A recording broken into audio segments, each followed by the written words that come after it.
பூஜை அறை எந்த மூலையில் எல்லாம் இருக்கக்கூடாது, எந்த மூலையில் எந்த திசை பார்த்து இருக்க வேண்டும்? நான் தாங்க உங்க சிவசரவணன் பேசுகின்றேன். நிறைய வரைபடங்கள் இந்த சேனல்ல பார்த்துட்டு இருக்கிறோம். அந்த வகையில பூஜை அறை எந்த பகுதியில் இருக்கணும், எந்த பகுதியில் இருக்கக்கூடாது, ஃபர்ஸ்ட் எந்த பகுதியில இருக்கணும்? ஈசன் பாகமாகிய ஈசான மூலையில, வடகிழக்கு மூலையில பூஜை அறை கிழக்கு பார்த்தும் வடக்கு பார்த்தும் இருப்பது சிறப்பு.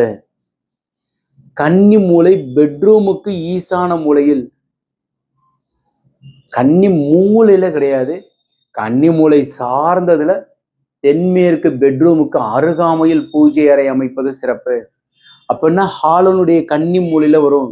தெற்க பார்த்த வீட்டிற்கும் மேற்க பார்த்த வீட்டிற்கும் இது பொருந்தும். கன்னி மூலையில வச்சோம்னா வெளியே போயிடும், காலியா விட்ட மாதிரி ஆயிரும். உட்காந்து பூஜை பண்றவங்களுக்கு தான் அது சிறப்பு.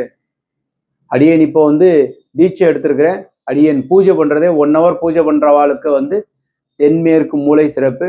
ஸோ நின்று பூஜை பண்ணிட்டு வர்றோம் அப்படின்னாக்கா தென்மேற்கு சார்ந்து வச்சுக்கோங்க, கிழக்கு பார்த்து வடக்கு பார்த்து வைங்க.